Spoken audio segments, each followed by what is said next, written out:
அன்பான நண்பர்களே, தோழர்களே, இந்தியாவின் 2 எண்ணெய் கப்பல்களை ஈரான் அனுப்பி வைத்தது. ஆனால் இந்தியா எப்படிப்பட்ட களவாணித்தனத்தை மோடி செய்திருக்கா தெரியுமில்ல.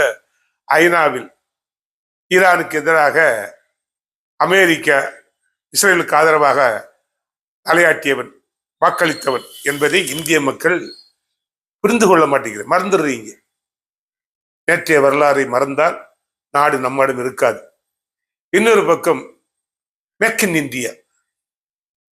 கேரளாவில் மாநில அரசு மத்திய அரசு அனுமதி மறுத்த பிறகும் போராடி 16க்கு பிறகு பினராயி விஜயன் துறை அமைச்சராக இருந்த ரஹீம் சேர்ந்து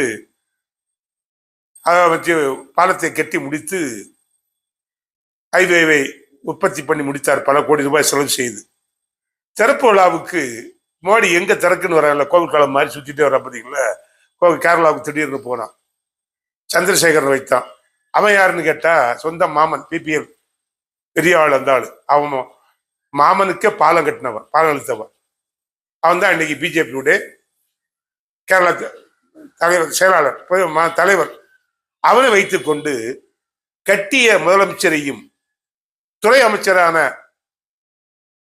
அவருடைய மருமகன் என்று சொல்லி மருமகனை மாமனை எது கூப்பிடணும், அப்படி விதி இருக்குதா என்று அவன் மாமனை மறந்த மாதிரி முதலமைச்சரை மறக்க சொல்றான். களவாணி பையன், தந்தைக்கு பிறக்காதவன் சந்திரசேகரன். யாரு? பிஜேபி தலைவர். இது மேக் இன் இந்தியா.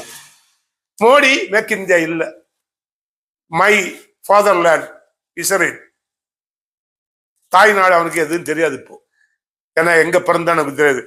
தலையில, தோல்ல, கால், இடுப்புல அங்க பிறந்தவன், சூத்துல பிறந்தவன், எங்கன்னு பிறந்து தெரியாது. இப்படிப்பட்ட ஊசாலத்தில் பாராளுமன்றத்தை இந்திய பிரதமராக இருந்து கொண்டு நடக்கிற போது கொச்சினுக்கு போறாரு, திருச்சிக்கு வராரு, பார்லிமெண்ட்ல பதில் சொல்ல மாட்டேங்கிறான். ஓம் பிர்லா அதோட சபாநாயகர் வழி நடத்த வேண்டிய களவாணியா இருக்கிறார். கேள்விகளுக்கு பதில் சொல்லாமல் மைக்கை ஆப்பு செய்து இந்திய ஜனநாயக மரபுகளை, நாடாளுமன்ற விதிமுறைகளை மீறக்கூடிய போக்கு நடந்து கொண்டிருக்கிறது. என் தேசமே இந்தியாவை இனியேன்னு விழிப்பாயிரு, உன் தாயகம் களவாடப்படுகிறது, அதற்கு சேர வேண்டிய இடம் கீப் லெஃப்ட், இடது பக்கமாக சென்று இந்திய சேர்ந்து போராட வேண்டிய காலகட்டம் வந்திருக்கிறது. ஒன்று விடுவோம், போராடுவோம்.